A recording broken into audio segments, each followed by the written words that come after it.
नमस्कार, मैं रोहित कुमार बिंद्रा आप सभी का बहुत बहुत स्वागत करते हैं हमारे और आपके YouTube channel wifi Bindra study में। दोस्तों, आज की इस वीडियो में जनरल साइंस के कुछ महत्वपूर्ण प्रश्नों के बारे में बताने वाला हूं जो रेलवे ग्रुप डी एग्जाम में पूछा गया प्रश्न। दोस्तों, जिस प्रकार से रेलवे ग्रुप डी एग्जाम में पूछा गया प्रश्न उसी प्रकार से मैं आपको पढ़ाने वाला हूँ। ठीक है, बता देना चाहता हूँ दोस्तों, यह पार्ट नंबर कौन सा होने वाला है? पार्ट नंबर 19 होने वाला है। इससे पहले पार्ट नंबर 18 तक हमने पढ़ा दिया। इसका प्लेलिस्ट मैंने बनाया है। दोस्तों, प्लेलिस्ट में जाए, प्रत्येक वीडियो देखें, आपको पूरा क्लियर समझ में आ जाएगा। ठीक है, ज़्यादा बात नहीं करते हुए स्टार्ट करते हैं और देख लेते हैं दोस्तों आज की इस वीडियो में कौन कौन प्रश्न है, किस किस प्रकार का प्रश्न है आपको बताने वाले हैं। ठीक है, ध्यान से देखिएगा। प्रश्न नंबर पहला क्या है? प्रश्न नंबर पहला करा दोस्तों, 1 न्यूटन बराबर, क्वेश्चन मार्क दिया है, आप देख सकते हो। 1 न्यूटन किसके बराबर होता है दोस्तों? ठीक है, ऑप्शन नंबर ए करा 1 kg गुणते 1 metre second inverse. Option number B 1 kg गुणते 1 मीटर सेकेंड में -2 घात 1 kg metre second inverse. Option number D 1 kg metre second inverse. ठीक है, कौन सा ऑप्शन सही होने वाला है दोस्तों बताते हैं। मतलब करा कि 1 न्यूटन किसके बराबर होता है दोस्तों? 1 न्यूटन किसके बराबर होता है? सबसे पहले अपने जानेंगे दोस्तों, सबसे पहले अपने जानेंगे कि न्यूटन किस राशि का मात्रक होता है। न्यूटन किस राशि का मात्रक होता है दोस्तों? याद रखिएगा, उस राशि का नाम क्या है दोस्तों? पहले का राइट आंसर क्या बनेगा दोस्तों बताते हैं। बल दोस्तों, बल का मात्रक क्या होता है? न्यूटन होता है। और बल को जब से दर्शाते हैं बराबर क्या होता है दोस्तों? यम गुणित ए होता है दोस्तों। यम गुणित ए बराबर यम गुणित ए होता है दोस्तों। यहाँ पर यम को क्या कहते हैं दोस्तों? यम को द्रव्यमान कहते हैं दोस्तों। यम को द्रव्यमान कहते हैं दोस्तों। ए को क्या कहते हैं दोस्तों? त्वरण कहते हैं। ठीक है, ए को क्या कहा जाता है दोस्तों? त्वरण कहा जाता है। यहाँ से हम बल का मात्रक निकालने वाले। ध्यान से देखिएगा दोस्तों, जो द्रव्यमान होता है इसको हम मापते हैं केजी में, मल्टीप्लाई केजी में दोस्तों त्वरण है। त्वरण क्या होता है दोस्तों? त्वरण का मात्रक जो होता है मीटर प्रति सेकेंड स्क्वायर होता है दोस्तों। ठीक है, मीटर प्रति सेकेंड स्क्वायर होता है दोस्तों। ठीक है, इसे आप इस प्रकार भी लिखेंगे दोस्तों, इसे आप इस प्रकार भी लिखेंगे दोस्तों, केजी इंटू मीटर। इस प्रति हटाएंगे तो इंटू आएगा, सेकेंड पर -2 घात हो जाएगा दोस्तों। ठीक है, यानी बल का मात्रक क्या निकला दोस्तों? किग्रा मीटर सेकेंड पर -2 घात, किग्रा मीटर सेकेंड पर -2 घात दोस्तों। और इसको क्या कहते हैं दोस्तों? इसको न्यूटन कहा जाता है दोस्तों। इसको क्या कहा जाता है?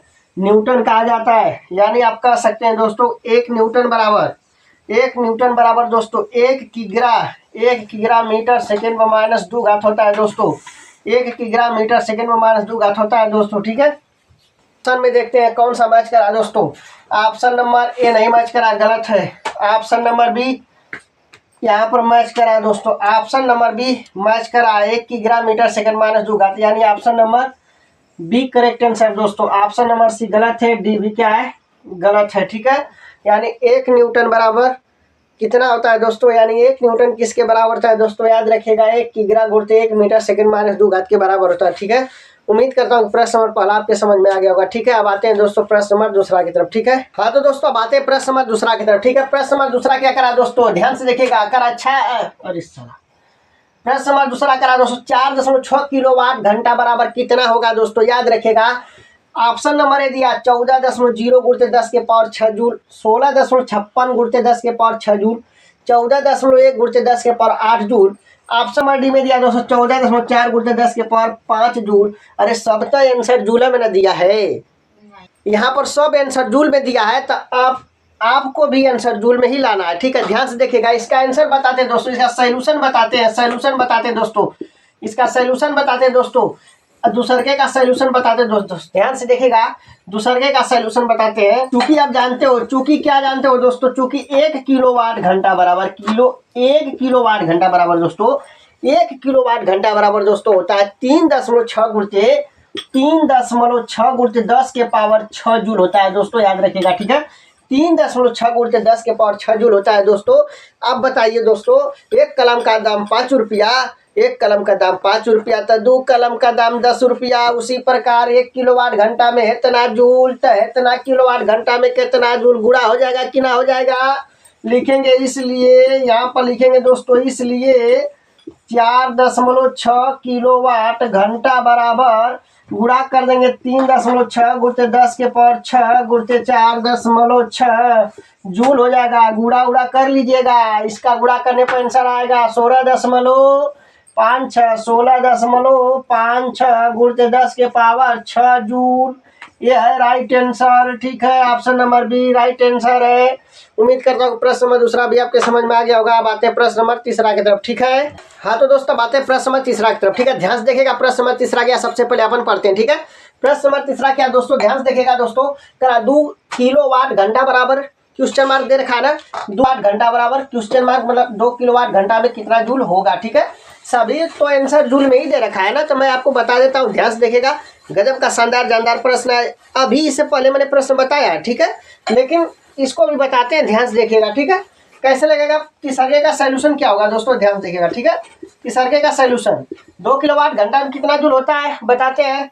चूंकि आप जानते हो, क्या जानते हो, मैंने आपको बताया था 1 किलोवाट घंटा में ना। ठीक है, 1 किलोवाट घंटा बराबर 3.6 गुणित 10 के पावर क्या होता है, 6 जूल होता है। ठीक है, ये जो बनाया गया है जूल है। ठीक है, इसलिए दोस्तों यहाँ पर आप कह सकते हैं, इसलिए 2 किलोवाट घंटा बराबर क्या होगा, 2 गुणते 3.6 मल्टीप्लाई 10 के पावर 6 जूल। ठीक है, अब 36 गुना कितना होता है, 72 होता है, तो यहाँ पर 72 लिख दीजिएगा, 10 के पावर 6 घात जूल हो जाएगा। और दशमलव कहाँ लगेगा, दशमलव यहाँ लगेगा, यानी ये राइट आंसर है। ठीक है, आप देख सकते हो कि किस ऑप्शन में मैच कर रहा है। ठीक है, आप देखिए किस ऑप्शन में मैच कर रहा है। ऑप्शन नंबर यहाँ पावर 8 है, इसको तो आंख बंद करके गलत कर दीजिए। हाँ, ये मिल रहा है, ये मिल रहा है। ऑप्शन नंबर क्या है, बी करेक्ट है। ठीक है, ये गलत है, ये भी गलत है। ठीक है, तो उम्मीद करता हूँ दोस्तों कि प्रश्न नंबर तीसरा आपको बहुत ही अच्छे से समझ में आ गया होगा। ठीक है, अब आते हैं प्रश्न नंबर कौन सा, प्रश्न नंबर 4 की तरफ। ठीक है, ये भी मजेदार शानदार जानदार गजब का प्रश्न है। प्रश्न नंबर तीसरे जैसा ही है, जिस प्रकार से प्रश्न नंबर तीसरा आपने हल किया उसी प्रकार से प्रश्न नंबर 4 भी आप हल कर सकते हैं। फिर भी मैं बता देता हूँ, ध्यान से देखिए। ठीक है, तो आते हैं प्रश्न नंबर 4 की तरफ। ठीक है, प्रश्न नंबर 4 पढ़ते हैं, ध्यान से देखिएगा दोस्तों। प्रश्न नंबर 4 का आंसर क्या बनेगा दोस्तों, ध्यान से देखिएगा। ठीक है, प्रश्न नंबर 4 का रहा दोस्तों, 4.2 किलोवाट घंटा बराबर कितना होगा, मतलब कितना जूल होगा। सब आंसर में जूल में दिया है, ABCD सब जूल में दे रखा है, कोई दिक्कत नहीं, घबराने वाली बात नहीं है। मतलब 4.2 किलोवाट घंटा में कितना जूल, जिस प्रकार से आपने प्रश्न नंबर तीसरा हल किया उसी प्रकार से प्रश्न नंबर 4 भी आप हल कर सकते हैं। ठीक है, फिर भी देख लीजिए, मैं हल कर देता हूँ। चूंकि 1 किलोवाट घंटा में 3.6 गुणित 10 के पावर 6 जूल होता है, इसलिए मेरे भाई, इसलिए आप कह सकते हैं 4.2 किलोवाट घंटा बराबर क्या होगा दोस्तों, गुणा हो जाएगा 4.2 गुणित 3 दशमलव, यहाँ पर क्या लिखिएगा 3.6 गुणित 10 के पावर 6 जूल होगा। ठीक है, अब इसका गुणा भाग कर लीजिएगा। इसका गुणा आप करेंगे तो लगभग कितना आएगा दोस्तों, इसका गुणा करेंगे तो लगभग याद रखिएगा 15.12 गुणित 10 के पावर 6 जूल आएगा। ये राइट आंसर है। ठीक है, यानी कौन सा ऑप्शन होगा, कौन सा ऑप्शन मैच कर रहा है दोस्तों, ये वाला तो मैच कर नहीं रहा है, गलत है, क्योंकि पावर 5 है। ये वाला मैच कर रहा है, option number B correct answer है। ठीक है, ऑप्शन नंबर बी, ये गलत है, ये भी गलत है। ठीक है ना, तो उम्मीद करता हूँ प्रश्न नंबर 4 भी आपके समझ में आ गया होगा। ठीक है, अब आते हैं दोस्तों प्रश्न नंबर 5 की तरफ। ठीक है, हाँ तो दोस्तों बातें प्रश्न नंबर 5 की तरफ। ठीक है, ध्यान से देखिएगा, प्रश्न नंबर 5 सबसे पहले अपन पढ़ते हैं दोस्तों। ठीक है, प्रश्न नंबर 5 क्या है दोस्तों, ध्यान से देखिएगा। प्रश्न नंबर 5 कह रहा है दोस्तों, प्रकाश वर्ष द्वारा किसे मापा जाता है दोस्तों, प्रकाश वर्ष द्वारा किसे मापा जाता है दोस्तों। यहाँ पर 4 ऑप्शन दे रखा है दोस्तों, कोई ना कोई ऑप्शन यहाँ पर सही होने वाला है। ठीक है, तो बताते हैं, ध्यान देखिएगा प्रश्न नंबर 5 का सोल्यूशन, मतलब प्रश्न नंबर 5 का आंसर क्या होगा, राइट बताते हैं आपको। ठीक है, यहाँ पर ऊर्जा दे रखा है दोस्तों। ठीक है, ऊर्जा दे रखा है, तो ऊर्जा को याद रखेगा दोस्तों, मापते हैं किसमें, ऊर्जा को मापते हैं जूल में। ठीक है, ऊर्जा को मापते हैं जूल में, तो आंसर होगा ही नहीं। ठीक है, इसके बाद दूरी दे रखा है दोस्तों, दूरी याद रखेगा, दूरी प्रकाश वर्ष द्वारा किसे मापा जाता है, तो याद रखेगा दूरी को मापा जाता है। ठीक है, प्रकाश वर्ष द्वारा दोस्तों दूरी को मापा जाता है। ठीक है ना, प्रकाश वर्ष द्वारा किसे मापा जाता है दोस्तों, दूरी को। ऑप्शन नंबर बी क्या होगा, इसमें करेक्ट आंसर होगा। ठीक है ना, यहाँ पर शक्ति दे रखा है, शक्ति बता देते हैं आपको। शक्ति का मात्रक दोस्तों वाट होता है, याद रखिएगा। यहाँ पर वेग दे रखा है दोस्तों, वेग का मात्रक तो आपको पता होगा, वेग का मात्रक क्या होता है, मीटर प्रति सेकेंड होता है। ठीक है, लेकिन प्रश्न नंबर 5 का जो राइट आंसर बनेगा वह बनेगा ऑप्शन नंबर बी, दूरी। प्रकाश वर्ष द्वारा किसे मापा जाता है, दूरी को मापा जाता है। ठीक है ना, उम्मीद करता हूँ प्रश्न नंबर 5 आपके समझ में आ गया होगा। अब आते हैं दोस्तों प्रश्न नंबर 6 की तरफ। ठीक है, अब आते हैं प्रश्न नंबर 6 की तरफ। ठीक है, ध्यान से देखिएगा, प्रश्न नंबर 6 क्या दोस्तों, सबसे पहले अपन पढ़ते हैं। ठीक है, प्रश्न नंबर 6 क्या दोस्तों, ध्यान से देखिएगा। प्रश्न नंबर 6 करा दोस्तों, 1 नैनोमीटर बराबर क्वेश्चन मार्क, मतलब 1 नैनोमीटर बराबर कितना मीटर होता है दोस्तों। यहाँ पर सब ऑप्शन दे रखा है, मीटर में दे रखा है। ठीक है दोस्तों, याद रखिएगा नैनोमीटर, इसका 6वें का जो राइट आंसर बनेगा दोस्तों, 6वें का राइट आंसर बनेगा दोस्तों 1 नैनोमीटर दोस्तों। ठीक है, 1 नैनोमीटर 1 नैनोमीटर बराबर याद रखें 10 के पावर -9 होता है। नैनो का मतलब क्या होता है दोस्तों? नैनो का मतलब 9 होता है, ठीक है। नैनो का मतलब 9, ठीक है। 1 नैनोमीटर बराबर 10 के पावर -9 मीटर होता है दोस्तों, याद रखिएगा, ठीक है। लेकिन आप देख सकते हैं कि यह 10 के पावर -9 है, किसी भी ऑप्शन में मैच नहीं कर रहा है, ठीक है। यानी मैच नहीं कर रहा है। देखिए दोस्तों, इसको एक प्रकार से और लिख सकते हैं, इसको इस लिखेंगे, मतलब इसे 1/10 की पावर 9 मीटर भी लिख सकते हैं दोस्तों, ठीक है। यानी आप मैच करिए कि ये वाला ऑप्शन में मिल रहा है कि ये वाला मिल रहा है, ठीक है ना। देखिए 1/10 के पावर 9 मीटर है, लेकिन यहाँ पर -8 है तो गलत ऑप्शन है। यहाँ पर देखिए दोस्तों 10 के पावर -9 है, यहाँ पर प्लस है, तब तो ये गलत है। यहाँ पर देखिए 10 के पावर 8 ये भी गलत है, यानी लास्ट वाला सही होगा दोस्तों। ऑप्शन नंबर कौन सा सही होगा? Option number D correct answer होगा प्रश्न नंबर 6 का, ठीक है। यानी प्रश्न नंबर 6 का राइट आंसर क्या बनेगा दोस्तों? ऑप्शन नंबर डी, ठीक है। उम्मीद करता हूँ दोस्तों कि प्रश्न नंबर 6 भी आपके समझ में आ गया होगा, ठीक है। यदि यह वीडियो आपके अच्छा लगा होगा तो लाइक शेयर एंड सब्सक्राइब जरूर करेगा। फिर मिलते हैं अगले वीडियो में। जय हिंद, जय भारत।